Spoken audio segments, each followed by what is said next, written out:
Picture this. A kitchen filled with the intoxicating aroma of spices, a gentle hum of laughter, and the promise of something truly extraordinary simmering on the stove. That's the magic of Grandma's cooking, where every recipe is filled with love, tradition, and unabashed indulgence. Welcome to Inheriting Flavors, a series where I navigate the uncharted territory of my grandmother's old cookbook. Each episode, I pick a recipe that I've never cooked before and recreate it in front of you. So what do you think? Will it be a disaster of epic proportions, or will it be a revelation of flavor? Let's find out.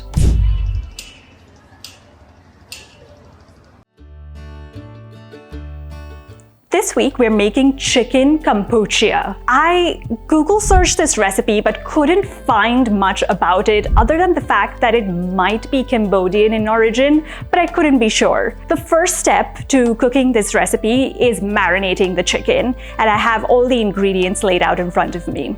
The first thing we have here is onion paste, and we're going to add that in.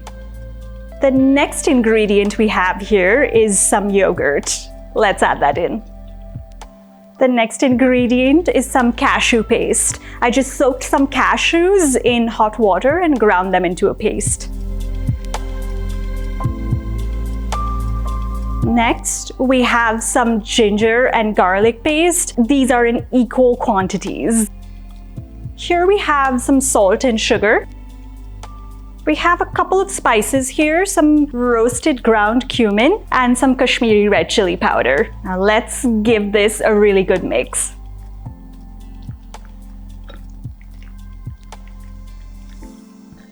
Now this chicken is nicely mixed in. I'm going to marinate it for about 30 minutes in the fridge. You can marinate it overnight if you have the time.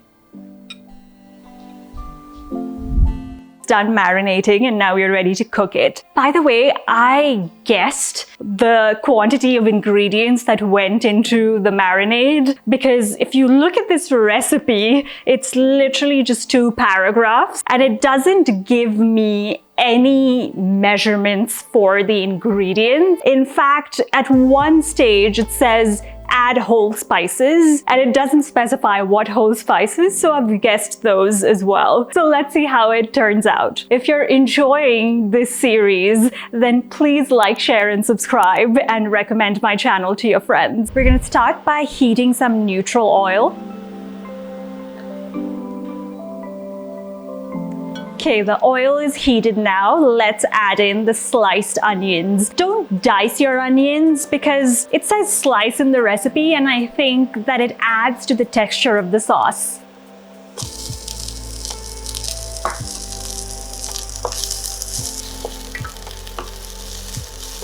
Be patient with these onions. It takes about 8 to 10 minutes for the onions to brown, and something that helps it cook quicker is adding a little bit of salt to it.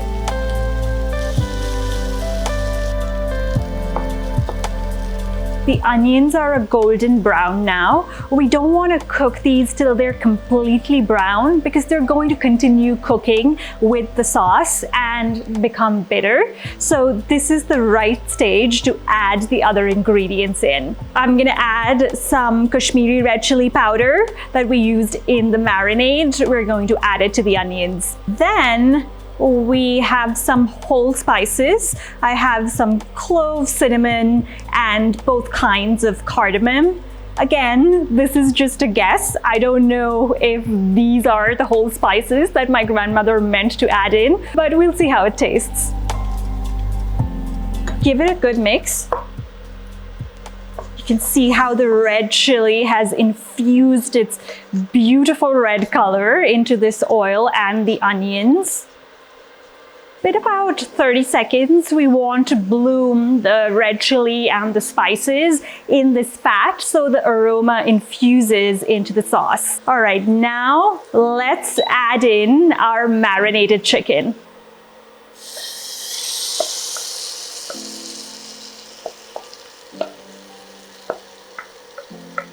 Get all the marinade into the pan on medium heat for a few minutes, maybe 5 to 10 minutes, and then we're going to lower the heat and add the rest of the ingredients and finish the dish.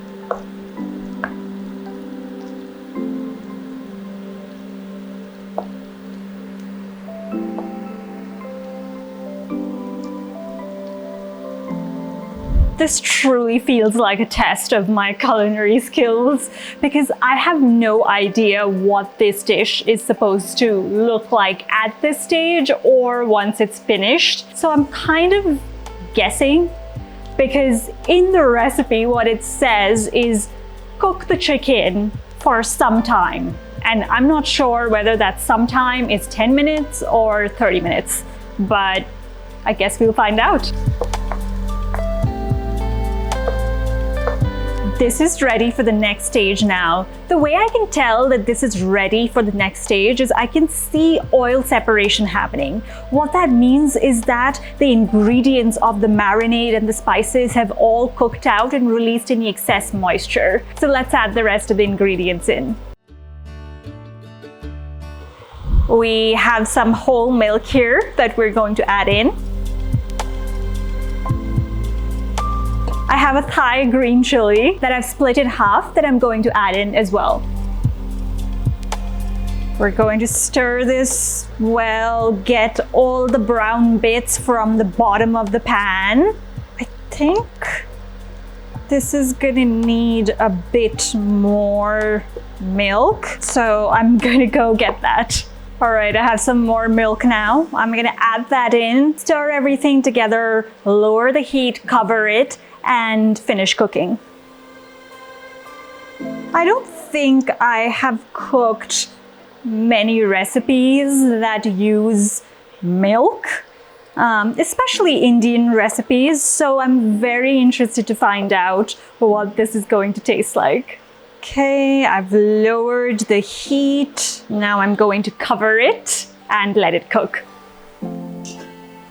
Okay, it's been a few minutes and I want to see what's happening in here and also taste to calibrate where we are at and what we might need to add. It looks very thick. I think I need to add some more water to this. Oh wow, okay, this is nice. Although I do think it needs some salt and I'm gonna add some water to thin out the sauce a bit. Some salt. Oh yeah, the consistency is much better now. Maybe I added too much cashew paste. This is looking a lot better. Okay, just 5 more minutes and we're ready. I think we're ready to plate, but let's try one more time before we wrap up this dish.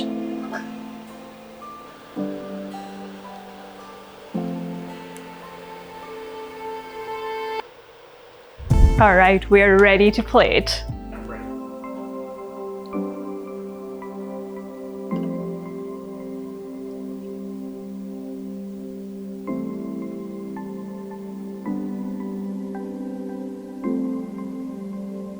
All right, it's time to taste. Let's find out how we did. Actually, I don't know what the original dish tastes like, so I have nothing to compare against, but we'll see whether this dish tastes good or not. And the way we'll decide whether this experiment was successful or not is if I make this dish again at home. Got a little bit of chicken, some of the sauce, some of the onions.